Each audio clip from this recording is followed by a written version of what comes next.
Hello students, welcome to Navankur डिजिलेशंस।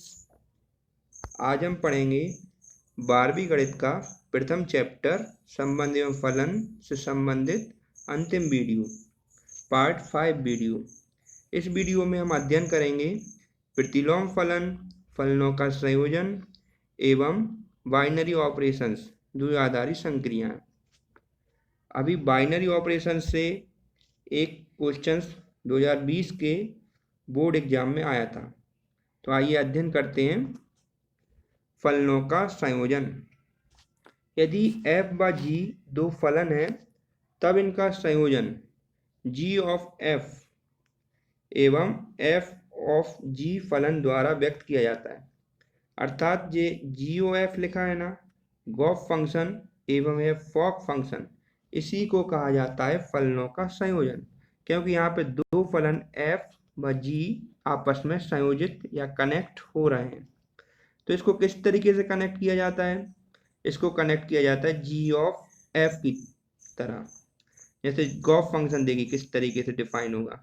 Gauff फलन को इस तरीके से भी लिखते हैं, या फिर गॉफ ऑफ x लिख देते हैं, या फिर इसको सॉल्व कैसे करेंगे, g ऑफ fx, अर्थात इस तरीके से। अब ये तो गॉफ फलन हो गया पहला संयोजन। यदि फॉक फलन हो f ऑफ g, तो इसको कैसे डिफाइन करेंगे? इसको एक तो फॉग x लिख लेते हैं इस तरीके से, या फिर f ऑफ gx लिख लेते हैं। आइए इसको एक एग्जाम्पल से समझते हैं। तो एग्जाम्पल है, माना fx बराबर एक्स स्क्वायर एवं gx बराबर साइन x। देखिए दो फलन दिए हैं, अब इनको संयोजित करना है। तो पहले अपन निकालते हैं फॉग फलन, अर्थात f ऑफ g फंक्शन। तो इसके लिए डेफिनेशन में क्या पढ़ा था, f ऑफ gx लिख लेते हैं। मतलब पहले f है तो f लिखा गया, o मतलब ब्रेकेट आ गया, और g मतलब अंदर gx लिख लिया। अब इसको सॉल्व करते हैं। तो f ऑफ gx की वैल्यू कितनी थी अपने पास, साइन x। तो देखिए यहाँ पे gx की जगह पे क्या रख लिया, साइन x। अब इसको सॉल्व करते हैं। तो जिस तरीके से fx होता है तो एक्स स्क्वायर दिया है, अगर f साइन x होता तो x की जगह पर क्या होता, साइन। तो हमने यहाँ पे x की जगह पे क्या रख दिया, साइन x, और स्क्वायर तो दिया था फलन में तो हमने इसको स्क्वायर लिख लिया। अब इसको सॉल्व करेंगे तो साइन स्क्वायर x हो जाएगा।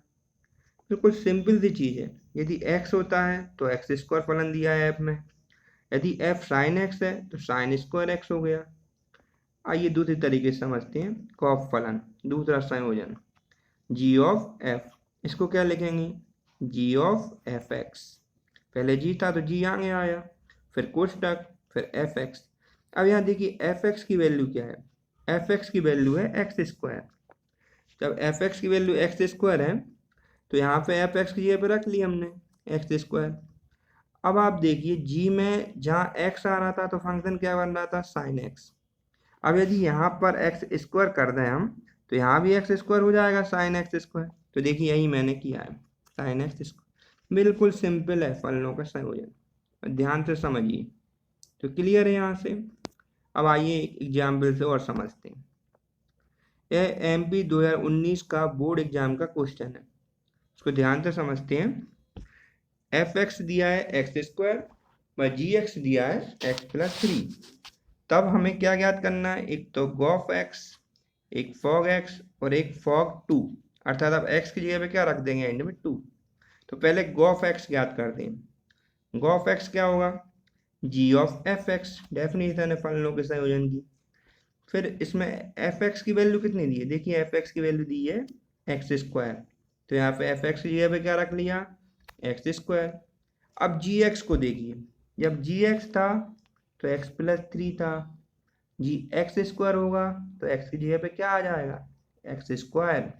तो क्या वैल्यू मिलेगी, एक्स स्क्वायर प्लस 3।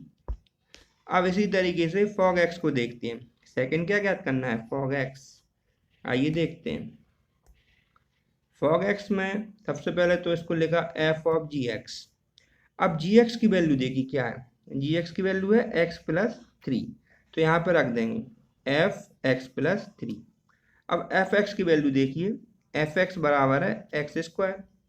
तो हम एक्स की जगह पे क्या रखेंगे अब, एक्स प्लस थ्री। देखिए एक्स की जगह पे क्या रख दिया हमने, एक्स प्लस थ्री का स्क्वायर, क्योंकि हमें एफ एक्स की वैल्यू पता थी एक्स स्क्वायर है। तो एफ एक्स प्लस थ्री की वैल्यू क्या हो जाएगी, ये क्या चल रहा है यहाँ पे चल रहा है एफ एक्स प्लस थ्री। तो इसकी वैल्यू क्या हो गई, एक्स प्लस थ्री का होल स्क्वायर खोल देंगे, एक्स स्क्वायर प्लस थ्री का square plus two a b अर्थात टू एक्स थ्री। तो इनका इंटू करेंगे तो क्या मिला, x square plus six x plus nine. तो यहाँ पे वैल्यू किसकी हो गई, ये वैल्यू हो गई, ये वैल्यू किसकी थी, फॉग एक्स की। तो फॉग एक्स की वैल्यू क्या मिली हमारे लिए, x square plus six x plus nine, ये है फॉग एक्स की वैल्यू। ध्यान दीजिए फॉग एक्स। अब हमें क्या ज्ञात करना है, फॉग टू। तो जनरल सी बात है, अगर फॉग एक्स की वैल्यू इतनी बनी है तो आप तो यहाँ डायरेक्ट वैल्यू रख सकते हैं टू। लेकिन हो सकता है आपसे फॉग एक्स पूछे ना, सीधे फॉग टू पूछे। तो क्या करेंगे, तो इस तरीके से करेंगे, पहले एफ जी टू आया। देखिए जब एफ फॉग एक्स होता है तो एफ ऑफ जी एक्स आता है, यहाँ पे टू है तो आया एफ ऑफ जी टू। अब जी टू का अर्थ क्या है, जहाँ पे जी एक्स में एक्स आ रहा था वहाँ पे आप टू रख दीजिए। तो आइए देखते हैं, पहले तो जी एक्स था क्या, जी एक्स था अपने पास, देखिए यहाँ पे जी एक्स था x plus three, x plus three था। अब यहाँ पे अगर हम दो रख दें एक्स की जगह पे तो जो हो जाएगा टू प्लस थ्री। देखिए ये हो गया टू प्लस थ्री हो गया। अब टू प्लस थ्री कितना हुआ, एफ फाइव हुआ। अब एफ एक्स को देखिए, एफ एक्स था अपने पास एक्स स्क्वायर था। तो यहाँ पे एफ फाइव निकालना है तो एक्स की जगह पे क्या रख देंगे, फाइव। तो कितना मिला, फाइव स्क्वायर। फाइव स्क्वायर कितना होता है, 25। तो इस तरीके से हमने देखा तीनों फलन पूछे थे, उनको किस तरीके से ज्ञात करना है। आइए अगला क्वेश्चन देखते हैं। अगला है, अब कॉन्सेप्ट है प्रतिलोम फलन, इनवर्स फंक्शन। इसकी डेफिनेशन को समझते हैं। कोई फलन प्रतिलोम फलन कब कहलाएगा, पहली कंडीशन है कि वह एककी हो एवं आच्छादक, अर्थात वह फलन को पहले चेक करेंगे कि वो वन वन हो और ऑन टू हो, उसके बाद इसकी डेफिनेशन को लगाएंगे। डेफिनेशन होती है F inverse map by to x, इसी को हम क्या कहते हैं, प्रतिलोम फलन।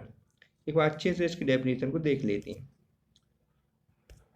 यदि फलन f map x to y एक एककी और आच्छादक फलन हो, तब f inverse map by to x को एफ का प्रतिलोम फलन कहते हैं। और इसे किससे प्रेजेंट करते हैं, एफ इनवर्स। प्रतिलोम को हम इनवर्स से प्रेजेंट करते हैं। तो एफ का प्रतिलोम क्या होगा, एफ इनवर्स। अर्थात क्या दिया होगा हमारे लिए, एफ एक्स बराबर बाय, तब इनवर्स कैसे निकलेगा, एफ इनवर्स बाय बराबर एक्स। सीधा है, आखिर एफ का पक्षांतर कर दिया तो क्या मिला, एफ इनवर्स बाय बराबर एक्स। अब इसको सेट से समझ लेते हैं। अगर एक्स सेट में इस तरीके से है एवं वाई सेट इस तरीके से, तो मैपिंग एफ वाली मैपिंग इस तरीके से कहलाती है, इस दिशा में होती है, लेफ्ट टू राइट। अब अगर एफ इनवर्स की मैपिंग निकालनी है तो वाई टू एक्स होगी, अर्थात इस तरीके से होगी, इस दिशा में, राइट टू लेफ्ट। इसी को क्या कौन सी मैपिंग बोलेंगे, एफ इनवर्स। अब ध्यान दीजिए एफ इनवर्स में डोमेन व रेंज सब कुछ चेंज हो जाता है। तो एफ इनवर्स में वाई होगा उसका डोमेन और कोडोमेन क्या होगा, एक्स। ये ध्यान रखना पड़ेगा। तो समझे हम कि प्रतिलोम फलन क्या होता है। पहले चेक करेंगे कि वह एककी हो व आच्छादक हो, फिर उसको एफ एक्स बराबर बाय दिया होगा तो उससे क्या ज्ञात करेंगे, एक्स बराबर एफ इनवर्स बाय, अर्थात एक्स की ही वैल्यू क्या कहलाएगी, एफ इनवर्स। आइए देखते हैं सवालों में। पहला सवाल दिया है, यदि F map R to R, mapping दी है आर से आर अर्थात रियल नंबर से रियल नंबर में, एवं फंक्शन क्या दिया है, एफ एक्स बराबर एक्स स्क्वायर, ये वाला फंक्शन दिया है। अब एफ इनवर्स 4 व एफ इनवर्स 9 फाइंड करना है। तो पहले तो फंक्शन दिया उसको लिख लेते हैं कि एफ एक्स बराबर एक्स स्क्वायर, फंक्शन लिखा।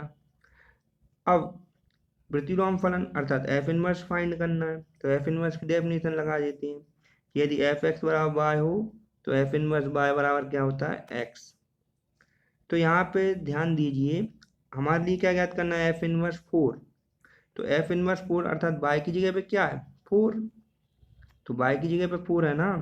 तो इस डेफिनेशन में मान रख लेते हैं एफ एक्स बराबर वाई वाली डेफिनेशन में, ये एफ एक्स बराबर वाई वाली डेफिनेशन है, इसमें मान रख लेते हैं। और यहाँ पे एफ एक्स का मान क्या है, एक्स स्क्वायर जो दिया है एक्स स्क्वायर।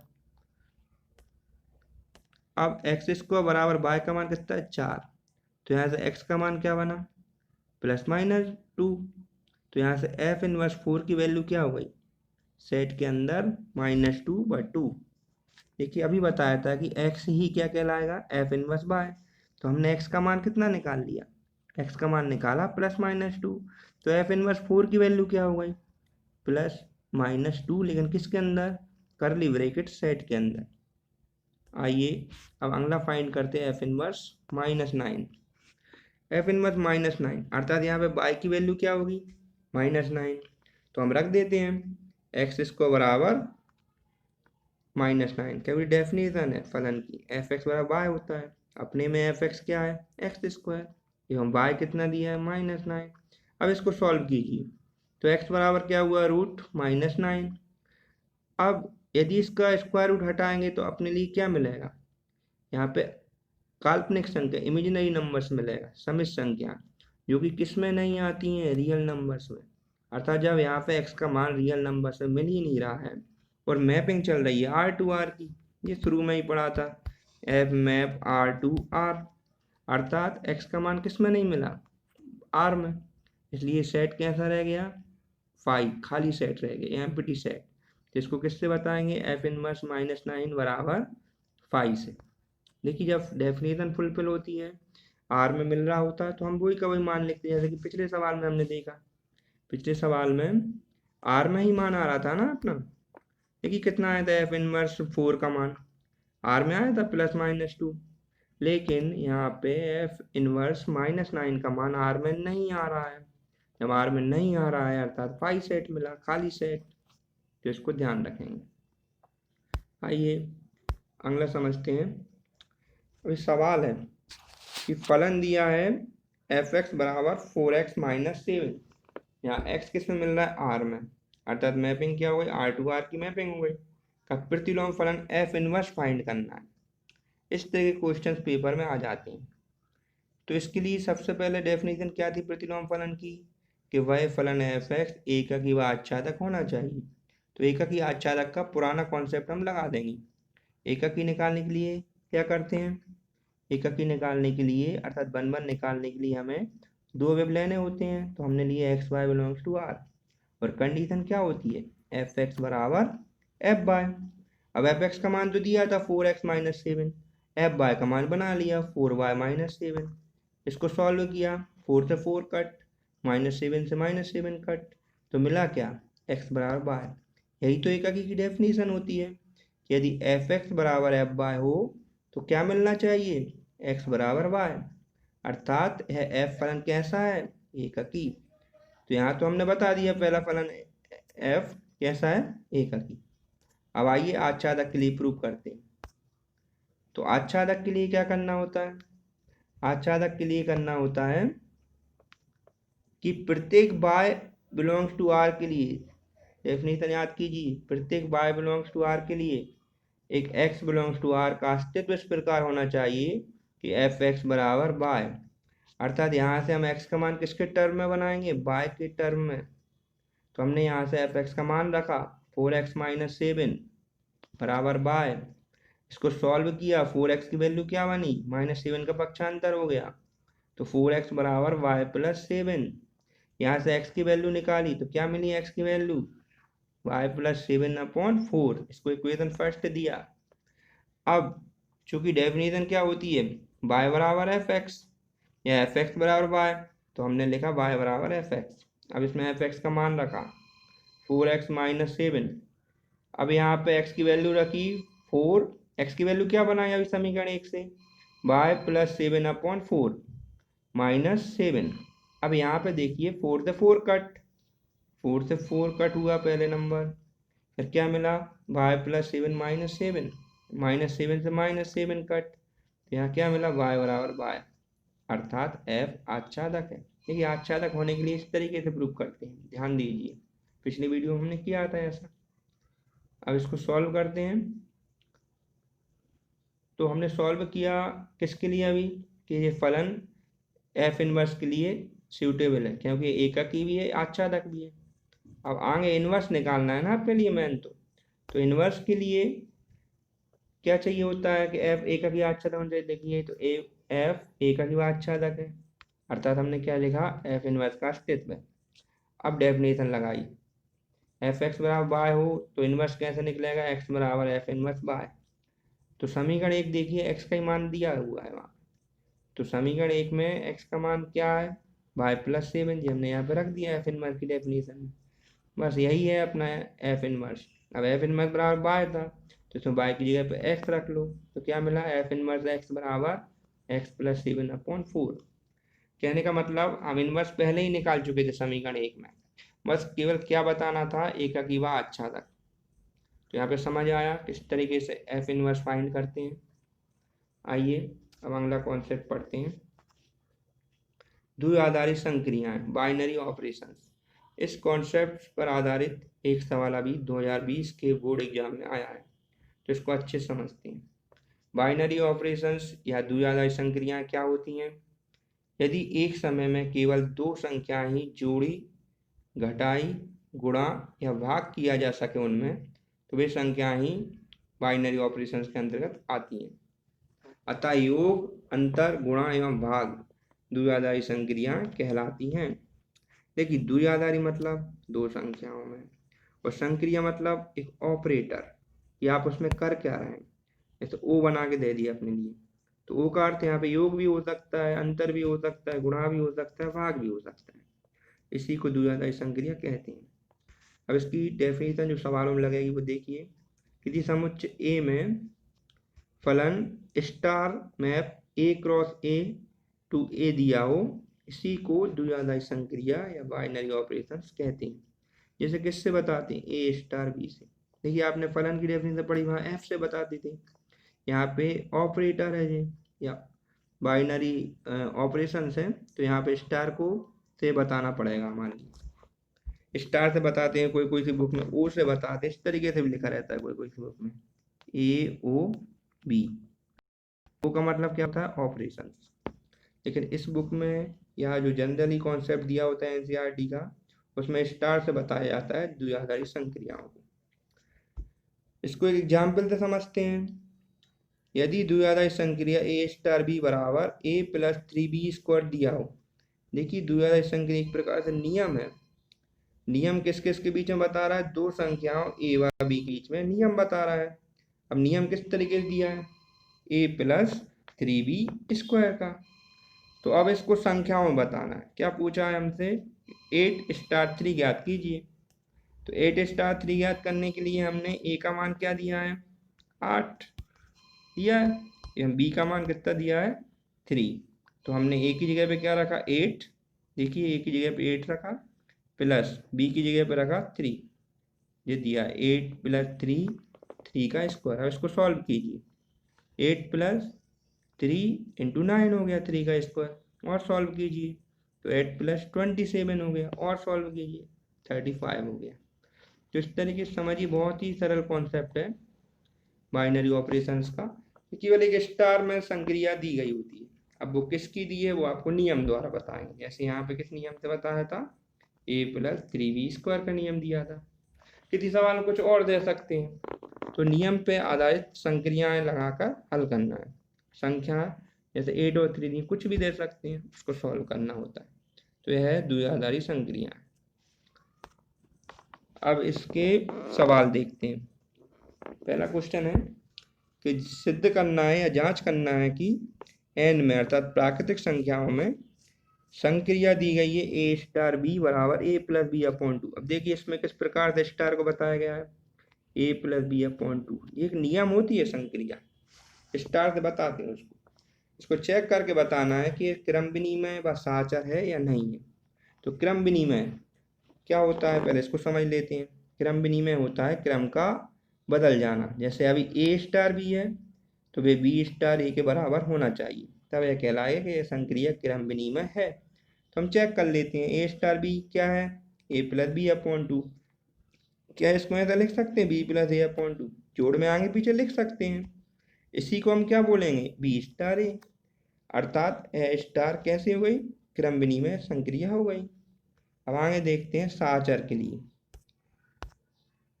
साहचर के लिए क्या होता है सूत्र, कि अगर ए स्टार बी स्टार सी दिया, अर्थात पहले ए स्टार बी को हल करें फिर उसमें सी का स्टार लगाएं, ये बराबर होना चाहिए ए स्टार बी स्टार सी के।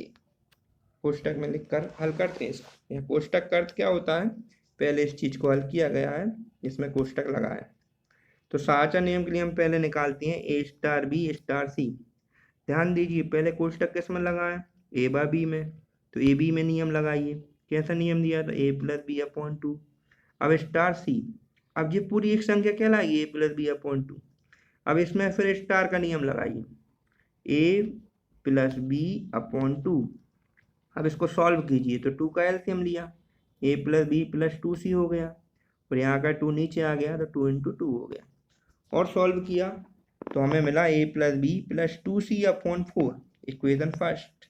अब अगर यह साहचर होगी ना तो ए स्टार बी स्टार सी का मान भी यही समीकरण एक के बराबर आना चाहिए।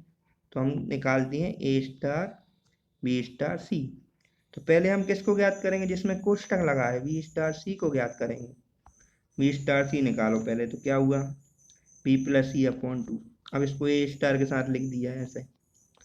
अब इसमें ए स्टार के साथ इसको लगाना है नियम, तो ये क्या हो गया, ए प्लस बी अपॉन टू, ये पूरी संख्या बी कहलाएगी। इसमें नियम लगाया तो हमें यहाँ से क्या मिला, इसका एलसीएम लिया, टू ए हो गया plus b plus c upon two into two हो गया। सॉल्व किया, two a plus b plus c upon four आया। अब ध्यान दीजिए, क्या समीकरण एक व समीकरण दो आपस में बराबर है, बराबर नहीं है, क्योंकि यहाँ पे टू सी था यहाँ पे टू ए है। तो अर्थात इससे हमने क्या निष्कर्ष निकाला कि ए स्टार बी स्टार सी बराबर नहीं है ए स्टार बी स्टार सी की, अर्थात है साहचर नियम का पालन नहीं करती है संक्रिया। तो इस तरीके से हमने देखा कि क्रम विनिमय क्या कहलाता है और साहचर क्या कहलाता है द्विआधारी संक्रियाओं के लिए। अब अगला क्वेश्चन देखते हैं। अगला क्वेश्चन 2020 में आ चुका है, इसको समझिए ध्यान से। सिद्ध कीजिए कि ए स्टार बी बराबर नियम दिया है ए प्लस टू बी का, एवं संक्रिया किससे किस में है, रियल नंबर से रियल नंबर्स में, अर्थात आर क्रॉस आर से आर में दी गई है। चेक करके बताना है कि क्रम विनिमय तथा साहचर दोनों नहीं है। अब अभी हमने जो पिछला सवाल किया था उसमें ए और बी में ही सॉल्व कर दिया था पूरा सवाल। अब इसमें आप संख्याएं लेकर भी सॉल्व कर सकते हैं। जैसे देखिए, मान लो ए बराबर क्या है, थ्री, ठीक है, इस सवाल में लिया गया है, मन से माना है इसको, एवं बी बराबर क्या ले लिया, फोर। अब इसमें चेक कीजिए क्रम विनिमय है कि नहीं है। तो देखिए पहले क्या निकाला, three star four, three star four, अर्थात यहाँ पे मान रख दिया, ए का मान देखिए थ्री रख दिया, बी का मान फोर रख दिया, टू तो नियम में था। इसको सॉल्व करो, इस लाइन को सॉल्व करेंगे तो आपको क्या मिलेगा, आपको मिलेगा three plus four into two कितना होगा, एट। अब इसको और सॉल्व करो तो एट प्लस थ्री कितना आया, 11। अब इसका उल्टा निकालो, क्रम विनिमय में नियम उल्टा करना पड़ता है, तो फोर स्टार थ्री निकालेंगे हम। फोर स्टार थ्री में ए का मान फोर होगा और बी का मान क्या होगा, थ्री, ये ध्यान रखना होगा आप। तो हमने ए का मान क्या रखा, नियम में ए प्लस टू बी था, तो ए प्लस टू बी के अकॉर्डिंग ए का मान फोर और बी का मान कितना, थ्री। तो ये अपने लिए क्या लेगा, four plus two into three. अब पहले इंटू करते हैं, तो थ्री इंटू टू कितना हुआ, सिक्स। अब फोर प्लस सिक्स कितना हुआ, 10। क्या 11 10 के बराबर है, नहीं है, अर्थात थ्री स्टार फोर बराबर नहीं है फोर स्टार थ्री के, अर्थात क्रम विनिमय नियम का पालन नहीं हो रहा है। अब साहचर नियम क्यों लगाते हैं, वो भी किस में, अंकों के रूप में। अब एबीसी में नहीं लगा रहे हैं, ऐसे आप चाहो तो एबीसी में भी लगा सकते हैं, लेकिन दूसरे तरीके से आपको बताना था, इसलिए यहाँ पे संख्याओं के माध्यम से मैंने आपको बताया है। तो यहाँ पे संख्या आप कौन कौन सी ले ली? अब यहाँ पे संख्या ले ली हैं 853। देखिए ध्यान दीजिए 853 दी है संख्या, मतलब संख्याएं। तो यहाँ पे लगाते हैं, पहले जिसमें कोष्टक होता है उसमें रूल लगाते हैं। तो देखिए ए का मान 8 रख दिया, ये वाला ए का मान 8 प्लस 2 इंटू बी का मान क्या है 5। तो जो नियम लगाया कोष्टक में *3 लिख दिया।